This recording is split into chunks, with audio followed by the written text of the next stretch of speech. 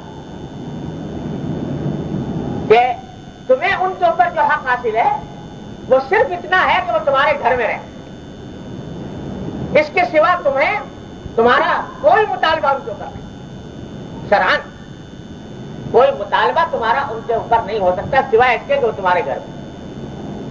یہ ہے حضور اکرم صلی اللہ علیہ وسلم کا ارشاد۔ اسی واسطے فقہاء کرام نے فرمایا بڑا نازک مسئلہ ہے جو بیان کرنے سے بہت سے لوگ ناراض ہو جاتے ہیں، لیکن ہے مسئلہ فقہاء کرام نے لکھا ہے۔ اسی واسطے اس حدیث کی بنیاد پر لکھا ہے کہ عورتوں کے ذمے گھر کا کھانا پکانا یہ عورتوں کی شرعی ذمہ داری نہیں ہے، یہ ذمہ داری شرعاً ان کے ذمے فریضہ عائد نہیں ہوتا کہ وہ ضرور کھانا پکائیں، یہ بلکہ یہاں تک لکھا ہے کہ فقہاء کرام نے کہ عورتوں کی ہیں دو قسمیں۔ مسئلہ بیان کر دوں، اس کی تفصیل یہ بہت بعض اوقات غلط فہمی ہوتی ہے۔ فقہاء کرام نے فرمایا کہ عورتوں کی دو قسمیں ہیں، ایک تو وہ ہیں عورتیں جو اپنے میکے میں بھی گھر کا کام کیا کرتی تھی، کھانا وانا پکاتی تھی، پکاتی وکاتی آئی ہے، اور ایک وہ ہے کہ جو اپنے میکے میں کھانا پکانا ان کا کام نہیں تھا، نوکر چاکر تھے، وہ پکایا کرتے تھے اور یہ نہیں پکاتے۔ تو وہ یہ جو دوسری ہے، یعنی جو اپنے میکے کے اندر کھانا نہیں پکاتی تھی اور نوکر چاکر ہی کام کیا کرتے تھے، یہ اگر شوہر کے گھر میں آ جائے تو اس کے ذمے کھانا پکانا کسی حال بھی واجب نہیں، نہ دیانتاً، نہ قضاءً، نہ اخلاقاً، نہ شرعاً۔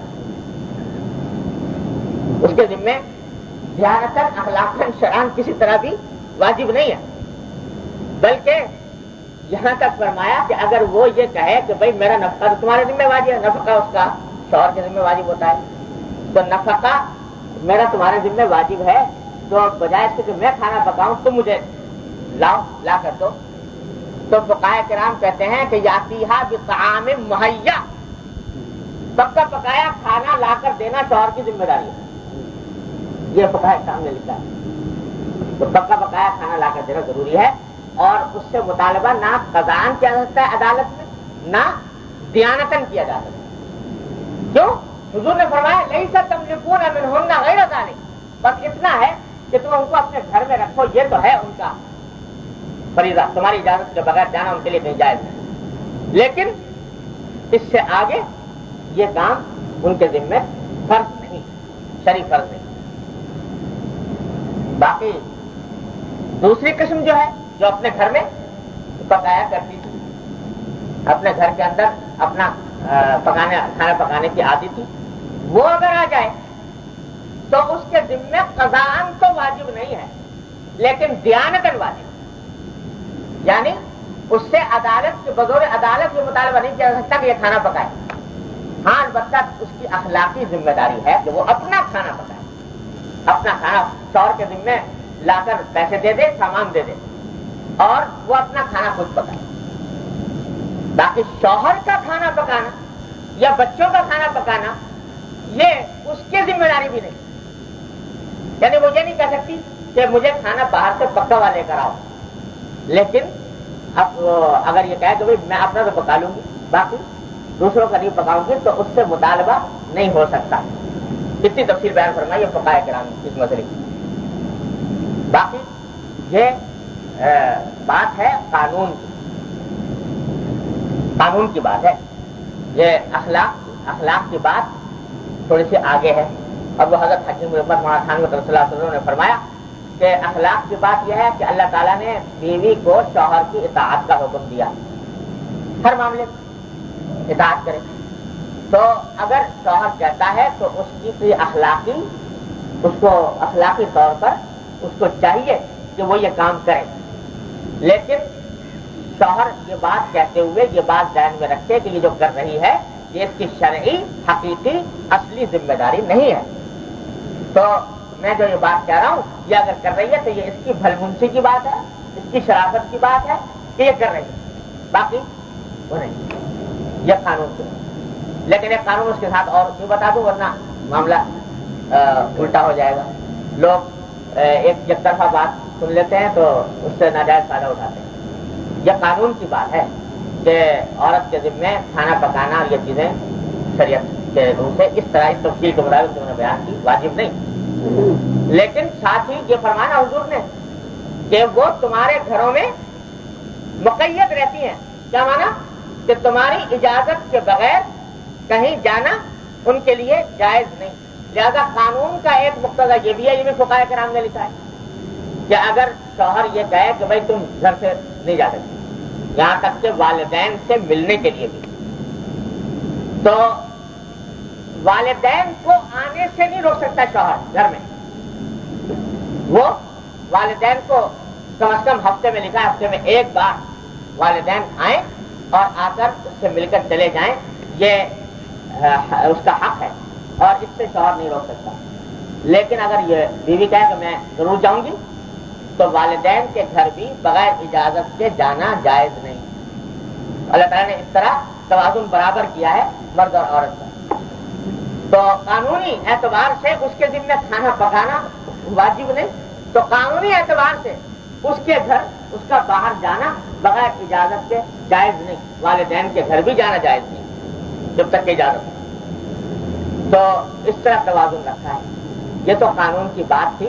باقی حسن سلوک کی بات یہ ہے کہ وہ اس کی خوشی کا خیال رکھے اور یہ اس کی خوشی کا خیال رکھے، اور یہی سنت ہے نبی کریم سرور دو عالم. اور یہی وہ چیز ہے کہ جب حضرت فاطمہ رضی اللہ تعالی عنہا کا نکاح ہوا حضرت علی رضی اللہ تعالیٰ عنہ سے، تو حضرت صلی اللہ علیہ وسلم نے دونوں کے درمیان یہ تقسیم کار طے فرمایا. کیا؟ حضرت علی سے کہا کہ دیکھو بھائی گھر سے باہر کے کام تمہارے ذمہ تم کیا کرو. حضرت فاطمہ سے کہا کہ گھر کے کام تمہارے ذمہ تم کیا کرو.